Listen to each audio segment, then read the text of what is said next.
Hello बच्चों, my name is अंजारुल और आप देख रहे हैं आपका अपना चैनल मिस्टर एच। और आई थिंक आप सभी अच्छे होंगे बच्चों। आज की क्लास में हम देखने वाले हैं एक्सरसाइज 3.3 के वर्ड प्रॉब्लम। एक्सरसाइज 3.3 की वर्ड प्रॉब्लम देखना है। क्वेश्चन नंबर 2 से स्टार्ट करते हैं। क्वेश्चन नंबर 2 क्या बोलता है वो देखते हैं। 2 कहता है हमारे पास दो इक्वेशन दे रखी है। पहली इक्वेशन है 2x + 3y =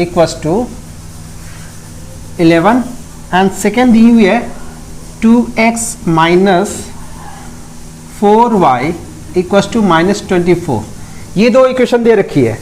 एंड हेन find the value of m for which एक और इक्वेशन दे रखी है y = mx + 3। इसमें से m की वैल्यू निकालनी है। इसमें से हमें क्या करनी है, m की वैल्यू निकालनी है। तो देखो बच्चों कैसे इसको सॉल्व करेंगे।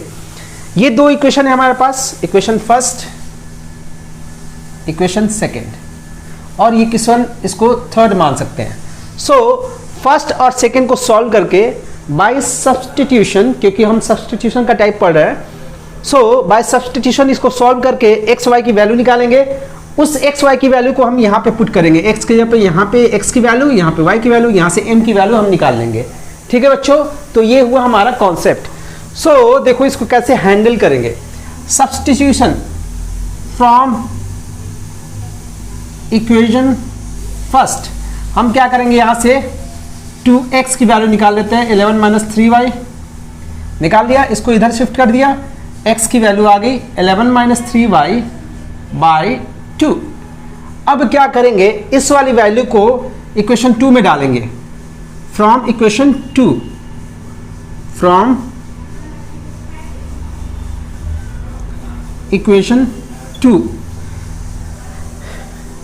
2x - 4y = क्या था, -24। अब इसमें हम क्या करेंगे, x की जो वैल्यू हमने निकाली थी उसको यहाँ पुट करेंगे। 2x क्या था, 11 - 3y / 2। बच्चों ध्यान रखना, जब भी दो टर्म हो, अगर आपको उसको रिप्लेस करना है, सब्स्टिट्यूट करना है, तो ब्रैकेट में करके करना, गलती नहीं होती है, नहीं तो बहुत सारी गलतियां होती है।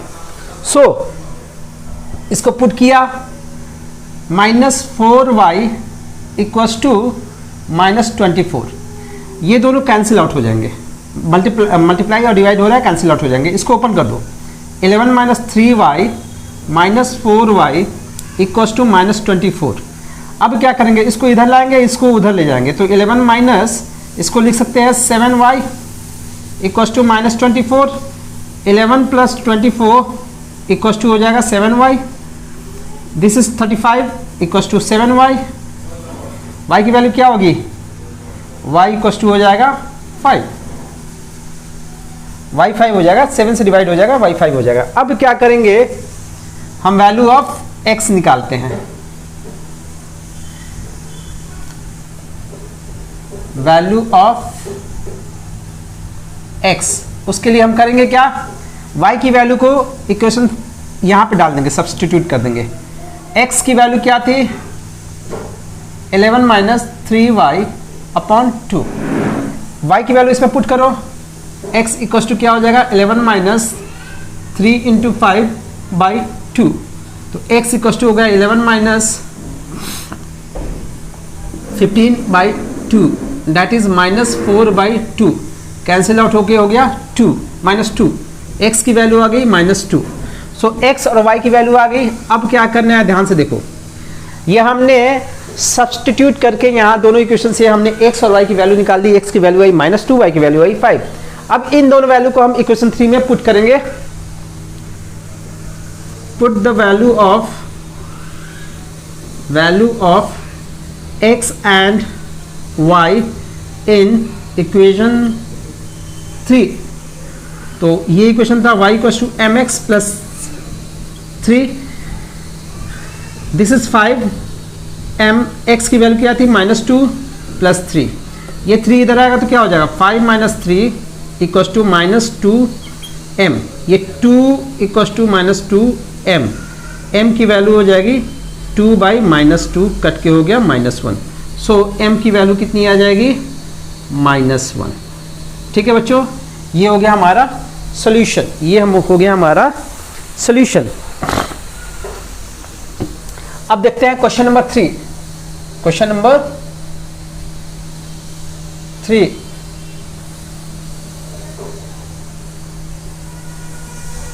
का फर्स्ट पार्ट देखते हैं क्या बोलता है, फर्स्ट पार्ट। ठीक है बच्चों, ध्यान से देखो, क्वेश्चन एक बार रीड कर देता हूं। The difference between two numbers is 26।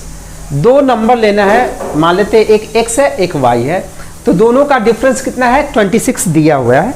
One number is 3 times the other, means इसमें से हमें देखो, let the two numbers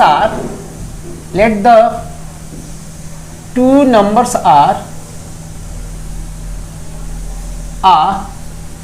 x and y, और यहां पे अज्यूम कर लेते हैं हम x बड़ा है y से। ध्यान रखना, ये अज्यूम करना बहुत जरूरी है, क्योंकि डिफरेंस जो लेंगे ना उसमें इसका रोल है। अब x बड़ा है y से, तो डिफरेंस क्या होगा, x में से y को माइनस करेंगे, बड़े में से छोटे को माइनस करते हैं ना। तो अकॉर्डिंग टू क्वेश्चन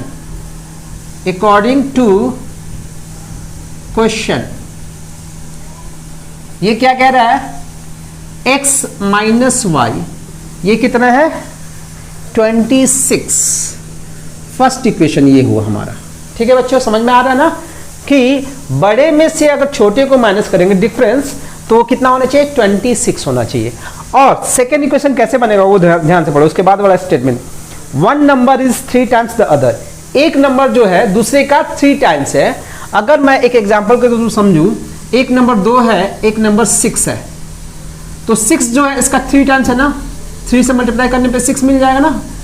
तो बड़ा वाला जो है छोटे वाले का 3 टाइम्स है, तो इसमें बड़ा वाला ये था x, बड़ा वाला क्या था, x था। तो x जो होगा वो होगा, x जो होगा वो 3 टाइम्स y होगा, छोटे वाले का 3 टाइम्स होगा। ये होगी हमारी सेकेंड इक्वेशन। ठीक है बच्चों, समझ में आ रहा है। तो क्वेश्चन पढ़ के हमें इक्वेशन बनाने पड़ते हैं। अब इन दोनों को हमने सॉल्व करने हैं बाय सब्स्टिट्यूशन। कुछ नहीं करना है, ऑलरेडी सेकेंड इक्वेशन में x की वैल्यू दे रखी है। तो हम क्या करेंगे, इस वैल्यू को उठा के फर्स्ट में पुट करेंगे, put the value of x in equation first. दी हुई है, ऑलरेडी निकली हुई है x की वैल्यू, हमें निकालने की जरूरत नहीं थी। लास्ट बोर्ड पे देखो, इस वाले क्वेश्चन में हमने क्या किया था, इस वाले इक्वेशन से हमने x की वैल्यू निकाली थी इस फॉर्म में, यानी एक साइड में x, एक साइड में y वाला टर्म। इधर ऑलरेडी निकली हुई है, x की वैल्यू 3y दी हुई है, हमें निकालने की जरूरत नहीं है। अब क्या करेंगे, इस वाले वैल्यू को हम x की वैल्यू यहां पुट करेंगे, x minus y equals to 26। इसमें x की जगह पे हम डालेंगे 3y minus y equals to 26। ये 2y हो गया 26, y की वैल्यू हो जाएगी 13। 2 इंटू में है, इधर जाके डिवाइड में हो जाएगा, तो ये हो जाएगा 13। या काट सकते हैं, इससे इसको कट करा सकते हैं। 2 1 जा 2 13 जा, तो y की वैल्यू है 13। अब क्या करेंगे, इस वैल्यू को उठा के हम यहाँ पे इक्वेशन 2 में डालेंगे। From equation 2 x equals to 3y थी, x इक्वस टू 3 इंटू 13, तो x की वैल्यू हो जाएगी 39।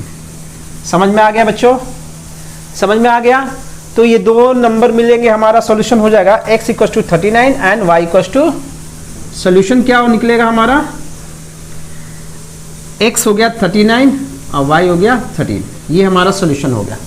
समझ में आया बच्चों, समझ में आया। अब नेक्स्ट पार्ट देखते हैं इसका, पार्ट 2। सेकेंड पार्ट कहता है the larger of to supplementary angle, the larger of to supplementary angle exist the smaller by 18 degree, find them. उनको निकालना है हमें। दो एंगल मान लो, सप्लीमेंट्री एंगल का मतलब क्या होता है, दो एंगल जिनका सम 180 डिग्री होता है, जिनका सम क्या होना चाहिए, 180 डिग्री होना चाहिए। तो हम लेट कर लेते हैं दो एंगल को, let the angles are are x and y. अब अकॉर्डिंग टू क्वेश्चन,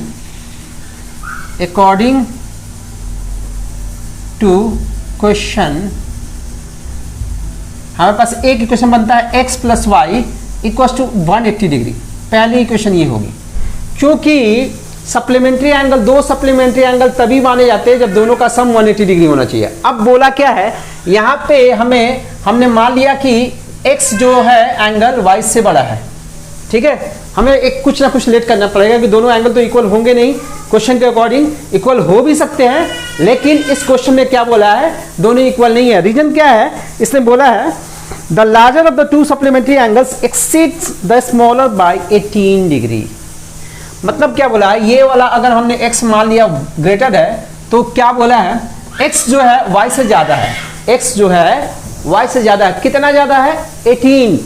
तो x ज्यादा है, अगर x में से y को माइनस कर देंगे तो कितना आना चाहिए, 18, क्योंकि x जो है, x ज्यादा है। कितना ज्यादा है, मान लो a है, इसके पास 10 रुपया है, और b है, इसके पास 7 रुपया है, तो कौन ज्यादा है इसमें, a के पास ज्यादा रुपये है। कितने ज्यादा है, 3 ज्यादा है। क्या किया तुमने, ज्यादा वाले में से कम वाले को माइनस कर दिया, 3 आ गया। वही सेम था यहाँ पे, x ज्यादा है ना, x में से अगर हमने y को, छोटे वाले को माइनस कर दिया तो आना चाहिए 18, क्योंकि बोला क्या है, जो बड़ा वाला एंगल है छोटे वाले से 18 ज्यादा है। समझ में आया। अगर मैं बोलूँ कि a से, छोटे वाले से, लेकिन कम वाले से 3 ज्यादा है, तो क्या होगा, इसमें से इसको माइनस करेंगे, 3 आना चाहिए। समझ में आ रहा है ना, एग्जाम्पल के थ्रू मैं समझा रहा हूँ। सो बच्चों अब देखो ध्यान से, अब हमारे पास दूसरी इक्वेशन में मिल गई। अब कैसे सॉल्व करेंगे इनको कैसे सॉल्व करेंगे, सब्स्टिट्यूशन के थ्रू सॉल्व करते हैं। क्या करेंगे, पहले से हम x की वैल्यू निकालेंगे फ्रॉम इक्वेशन फर्स्ट। x की वैल्यू आ जाएगी 180 डिग्री माइनस y, ठीक है। उसको पुट करेंगे दूसरे वाले में, put the value of x, put the value of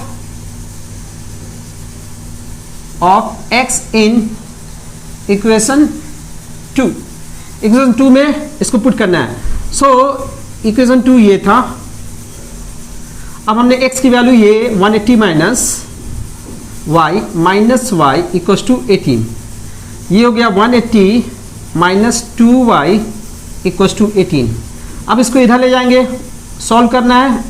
18 equals to 2y हो गया, 18 माइनस करेंगे कितना होगा, 27161 इक्वल्स टू 2y। y की वैल्यू कितनी हो जाएगी, 162/2, ये कट के हो जाएगा 81। सो y की वैल्यू आई 81 डिग्री। अब x की वैल्यू निकालनी है, इसमें पुट कर देते हैं। x इक्वल टू क्या दिया होता, 180 माइनस y। एक y की वैल्यू इसमें पुट कर दो, 180 माइनस 81, तो 80 माइनस हो गया, 100 बचा, 100 में से 1 माइनस हो गया, ये 99 हो गया, 99 डिग्री। आप लोग माइनस कर लेना, यही आंसर आएगा। सो सॉल्यूशन कितना होगा हमारा, एक होगा 99 डिग्री और दूसरी होगी 81। ये हो गया हमारा सॉल्यूशन।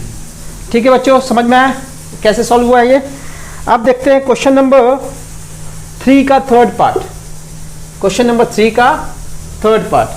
सो बच्चों एक बार रीड करता हूँ, थर्ड पार्ट क्या कह रहा है। The coach of the cricket team buys 7 bats and 6 balls for ₹3800, यानी 3800 रुपये में 7 बैट खरीदता है वो, 7 बैट्स एंड 6 बॉल्स खरीदता है। Later she buys 3 bats and 5 balls for ₹1750. Find the cost of the each bat and each ball. तो जो माना है इस क्वेश्चन में, जिस क्या चीज मांग रहा है ये, कॉस्ट ऑफ 1 बैट, तो हम इसको लेट कर लेते हैं, कॉस्ट ऑफ 1 बैट, इसको मान लिया x rupees. Cost of 1 ball, इसको मान लिया हमने y रुपीज। ठीक है, तो अकॉर्डिंग टू क्वेश्चन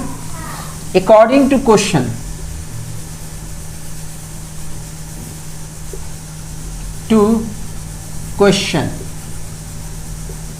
इसने क्या बोला है, फर्स्ट इक्वेशन देखो कहां से बनेगा। The coach of the cricket team buys 7 bats and 6 ball for ₹3800। यानी कि एक बैट का दाम अगर 100 रुपया है तो 2 बैट का क्या होगा 2 × 100, 3 का होगा 3 × 100। अगर 100 रुपीज ली तो, बट हमें कॉस्ट पता ही नहीं है, x माना है, तो एक बैट का दाम x है तो 2 बैट का 2x, 3 बैट का 3x मल्टीप्लाई कर देंगे कॉस्ट निकालने के लिए। सो इसमें बोला है 7 बैट, तो 7 बैट का कॉस्ट क्या हो जाएगा 7x। अब बॉल कितने लेने हमें 6 बॉल लेने हैं, तो एक बॉल का दाम y रुपीज है तो 6 बॉल का दाम 6y रुपीज होगा, 6y रुपीज। दोनों को ऐड करेंगे, ये कितना होना चाहिए 3800। This is the first equation, this is our first equation. And second equation क्या होगा, later she buys 3 bats and 5 balls for ₹1750। यानी कि 3 बैट्स का कॉस्ट ये होगा, 3 बैट्स का कॉस्ट ये होगा 3x, प्लस 5 बॉल्स का क्या होगा 5y। ये दोनों मिलके कितने होने चाहिए 1750। ये दूसरी इक्वेशन है। अब दोनों इक्वेशन मिल गए, अब हमें सॉल्व करना है बाय सब्स्टिट्यूशन। तो क्या करेंगे,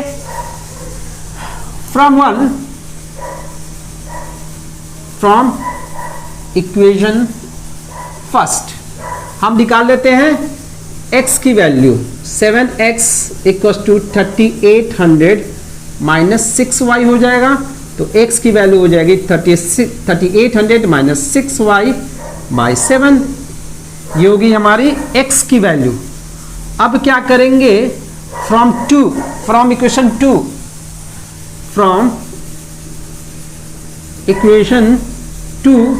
हम इस x की वैल्यू को यहाँ पुट करेंगे। ये इक्वेशन था 3x प्लस 5y = 1750। हमने x की वैल्यू को यहाँ पे पुट करना है 3800 minus 6y by 7 plus 5y 1750। अब एलसीएम ले लेते हैं। एलसीएम लेने का तरीका बताते हैं, इसके नीचे 1 है, इन दोनों का एलसीएम होगा 7। तो इसको 7 से मल्टीप्लाई करो बैलेंस करने के लिए, ये 7 हो जाएगा।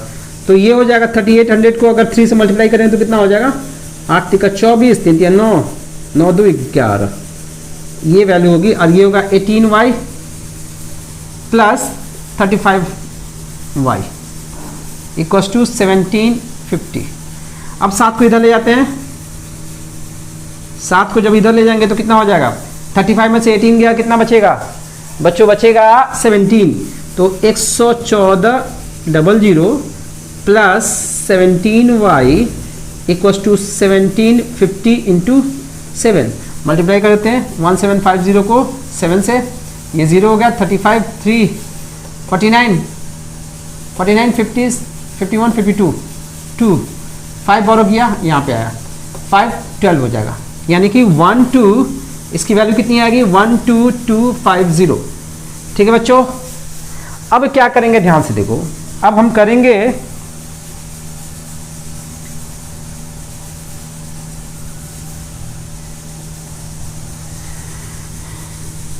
इस वाले टर्म को उठा के इधर लाएंगे। तो ये हो जाएगा 17y = 12250 माइनस 11400।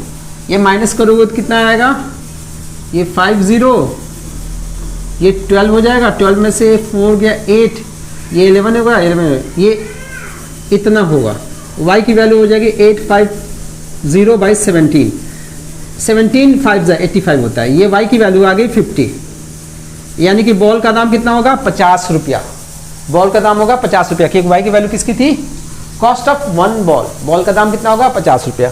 अब क्या करेंगे, इस y की वैल्यू को हम यहाँ पे डाल सकते हैं, यहाँ से x की वैल्यू निकल जाएगी।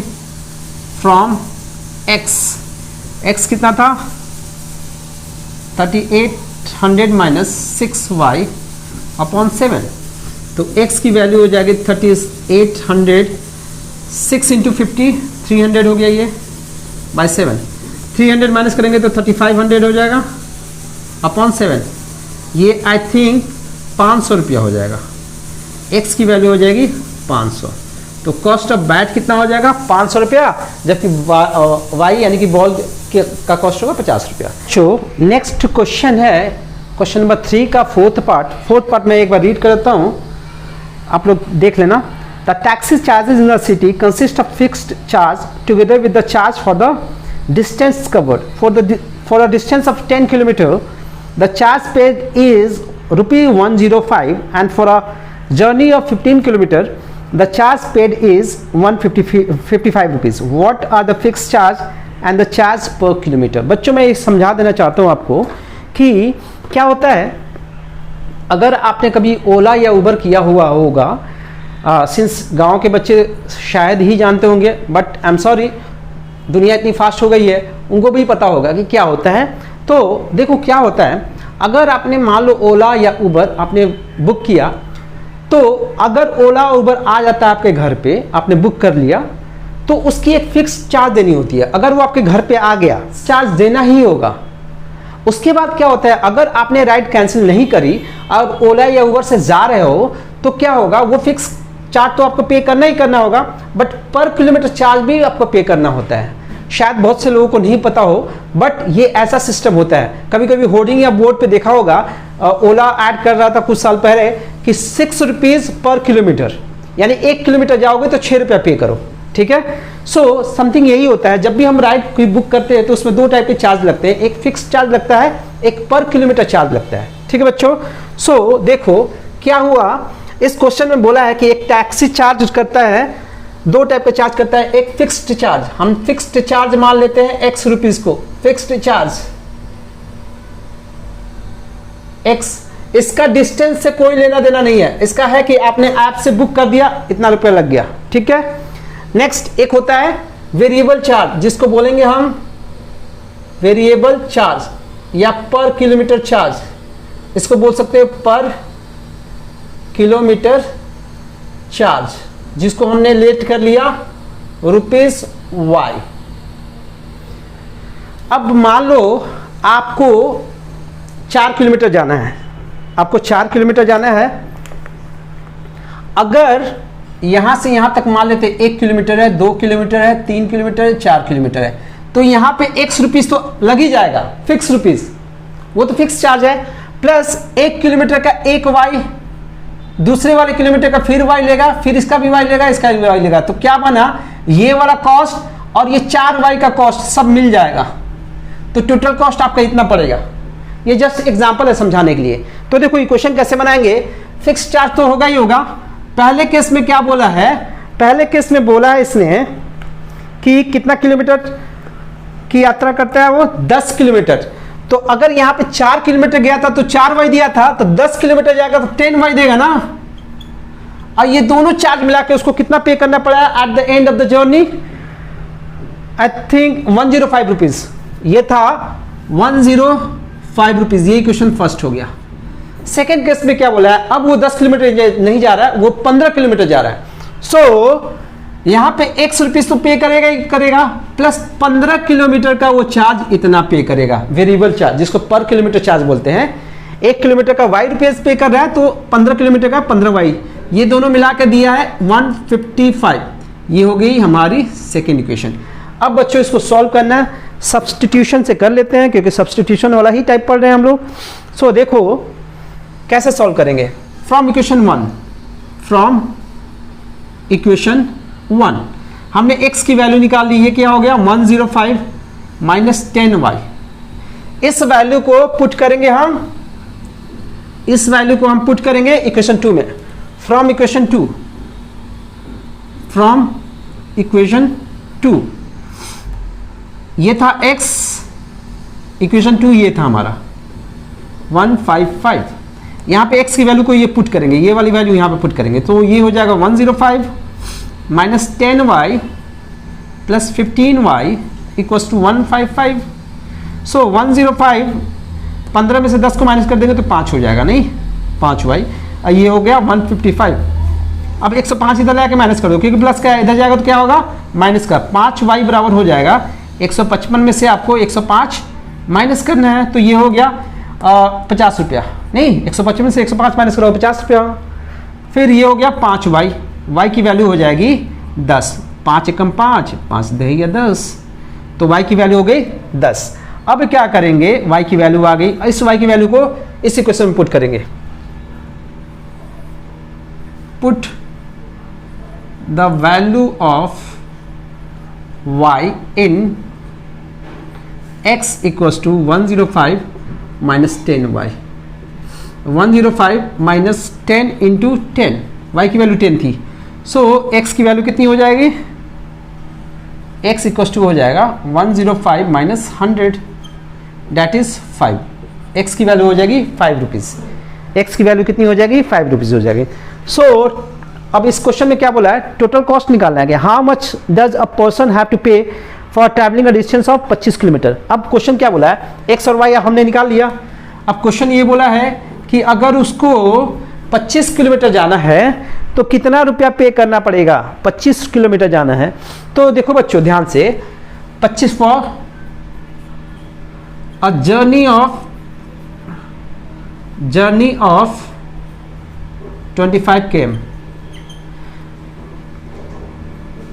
ये होगा x पे करेगा फिक्स और 25 का 25y, इतना रुपया इसको पे करना पड़ेगा। अब x की वैल्यू हमने निकाल दी, फिक्स कॉस्ट कितना है 5 रुपया ही है, अगर आपने बुक कर दिया तो 5 रुपया पे करना पड़ेगा। सो ये 5 हो गया, प्लस 25 को 10 से मल्टीप्लाई कर देंगे तो ये हो गया 5 प्लस 250 दैट इज 255, ये हो गया हमारा आंसर। इतना रुपया हमें पे करना पड़ेगा for the journey of the 25 kilometre. Is that clear, is that clear. So बच्चों नेक्स्ट क्वेश्चन है क्वेश्चन नंबर 5। ये तो हमने एग्जाम्पल सेट किया था ना, तो इसको हम समझाया था इस चीज को, ठीक है। अब बच्चों नेक्स्ट क्वेश्चन देखते हैं, बहुत ही अच्छा क्वेश्चन है, इस टाइप के क्वेश्चन बहुत बार बने हुए हैं। अ फ्रैक्शन बिकम्स 9/11, एक फ्रैक्शन है, कोई भी फ्रैक्शन है वो बन जाता है 9/11। कब बनता है, if 2 is added to both the numerator and denominator. So बच्चों इसमें देखो क्या करेंगे, बोला है एक फ्रैक्शन है जो कि बन जाता है 9/11, जो 9/11 बन जाता है। तो फ्रैक्शन हम लेट कर लेते हैं, ये 5th पार्ट है। Let the fraction is x by y, fraction इसी फॉर्म में होता है ना, x बटे में y, ये फ्रैक्शन फॉर्म होता है। अब क्या बोला है क्वेश्चन में कि ये वाला जो नंबर है ना, ये बन जाता है 9/11। कब बनता है, ये न्यूमरेटर होता है, ये डिनोमिनेटर होता है। अगर आपने न्यूमरेटर में 2 ऐड किया और डिनोमिनेटर में भी 2 ऐड किया तो ये बन जाता है 9/11। ये फ्रैक्शन के न्यूमरेटर में अगर 2 ऐड किया और डिनोमिनेटर में भी आपने 2 ऐड किया तो ये बन गया अब 9/11। अब ये x by y नहीं रहा, अब ये बन गया 9/11। ये पहला इक्वेशन यहीं से बनेगा, इसको यहाँ क्रॉस, इसको यहाँ पे क्रॉस करा लेंगे, ठीक है। तो ये जब यहाँ पे आएगा तो 11 ब्रैकेट देना, जब 2 टर्म में मल्टीप्लाई कर रहे हो, जब भी मल्टीप्लाई कराते हैं 2 टर्म में तो ब्रैकेट दे के काम करते हैं, नहीं तो गलती हो जाएगी। और इसको जब इधर ले जाएंगे ना तो ये भी ब्रैकेट में डाल देना, क्योंकि यहाँ पे 2 टर्म है। अब इसको सॉल्व आउट करेंगे, जब ये ओपन करोगे तो ये कितना हो जाएगा 11x प्लस 22, ये हो जाएगा 9y प्लस 18। इसको इधर लाओ, 11x माइनस 9y, 18 में से 22 को माइनस करते हैं तो 11x minus 9y equal to हो जाएगा -4। ये हो गई हमारी फर्स्ट इक्वेशन, ये फर्स्ट इक्वेशन। अब सेकेंड इक्वेशन के लिए देखो क्या बोला है। अब इसने बोला है कि if 3 is added to both the numerator and denominator it becomes 5/6। अगर हमने न्यूमरेटर में 3 ऐड किया और डिनोमिनेटर में 3 ऐड किया तो अब ये हो जाएगा 5/6। क्रॉस कराते हैं, ये यहाँ पे आया 6x प्लस 18, इसको दोनों से मल्टीप्लाई कराएंगे और सिमिलरली इसको दोनों से मल्टीप्लाई करेंगे 5y प्लस 15। शॉर्ट में कर दिया, आप ऐसे करना, ठीक है, शॉर्ट में कर दिया दैट, इसको इससे मल्टीप्लाई कराया, इससे भी कराया और इसको दोनों से करा दिया। So 6x minus 5y equal to 15 minus 18 हो गया। इसको इधर लाया, प्लस का है माइनस हो जाएगा, ये प्लस का है इधर जाके माइनस हो जाएगा। तो finally 6x minus 5y equal to -3 हुआ। ये हो गई हमारी सेकेंड इक्वेशन। अब सब्स्टिट्यूट कर लेते हैं, यहां से x की वैल्यू निकालते हैं फ्रॉम इक्वेशन फर्स्ट।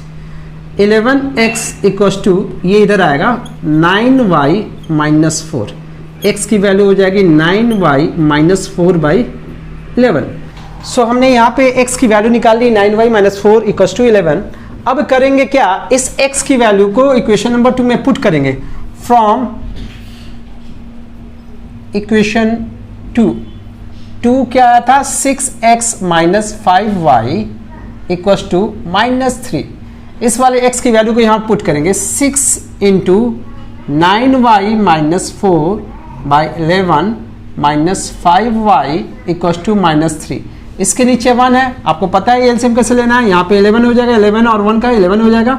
इसको 11 बना लेते हैं, ठीक है बच्चों, इसको हम 11 बना देते हैं। 11 से मल्टीप्लाई, ऊपर भी 11 से मल्टीप्लाई कर देंगे, बैलेंस हो गया।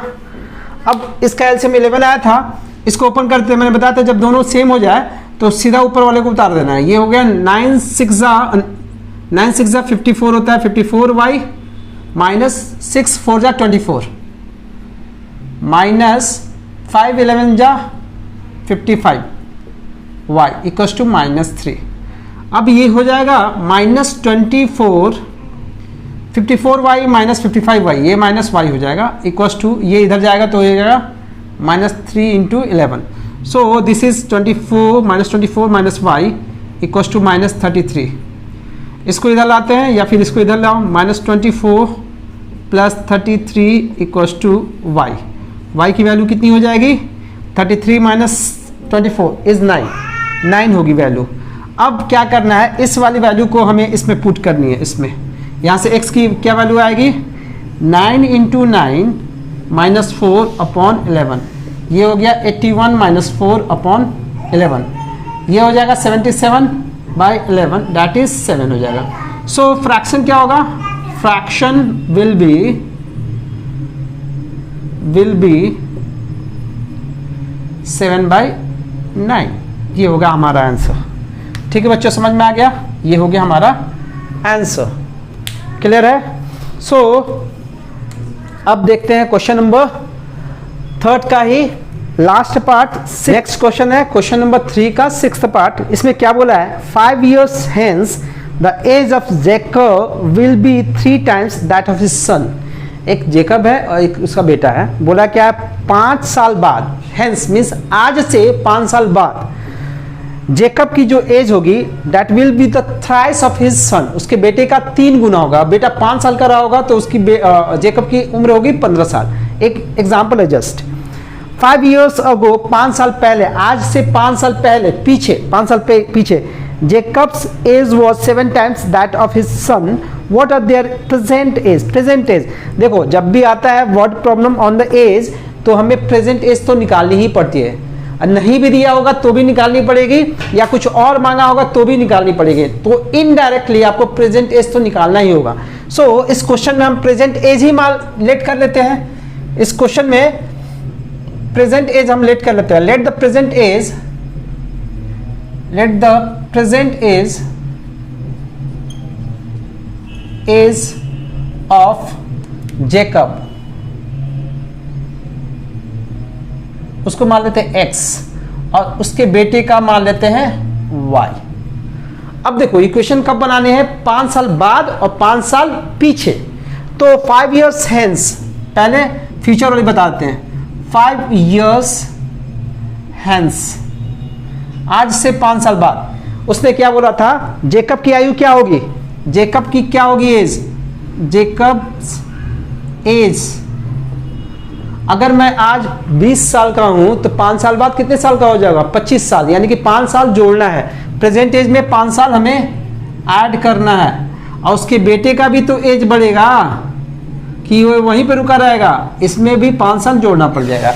ये 5 साल बाद की एज है, ठीक है। अब इस टाइम पे क्या बोला जेकब ने कि जेकब की एज जो होगी अकॉर्डिंग टू क्वेश्चन,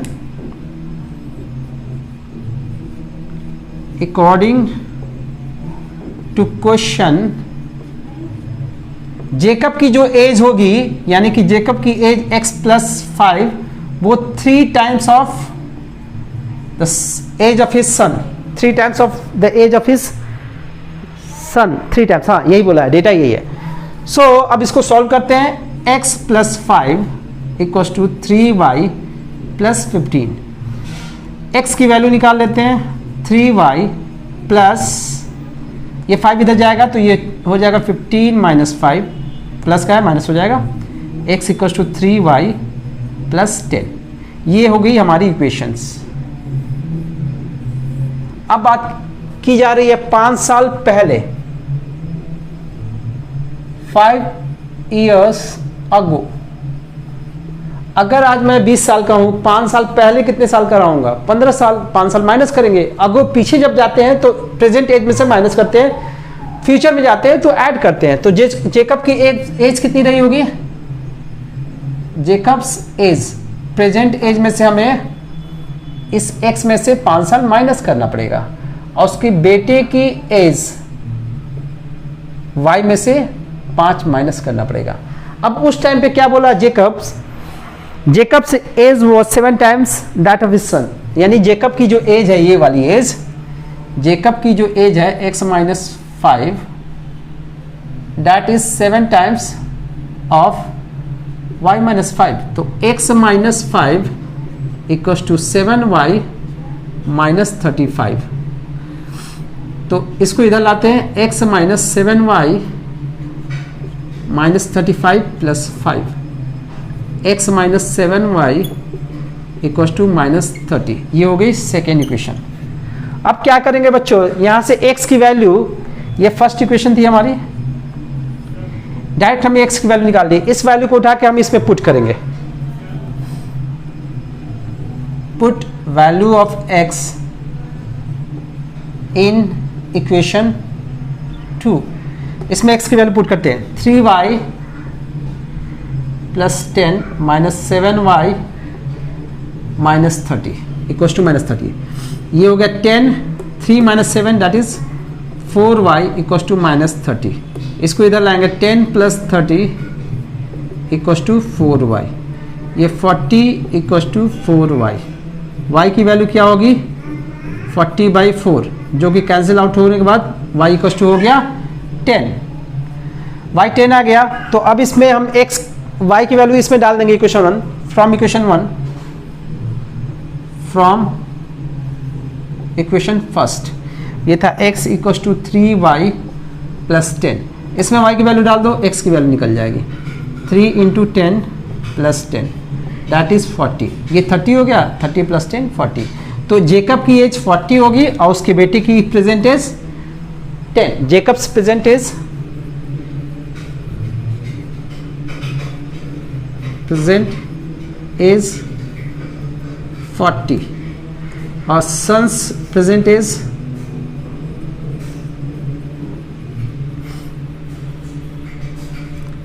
10। ये हमारा आंसर है।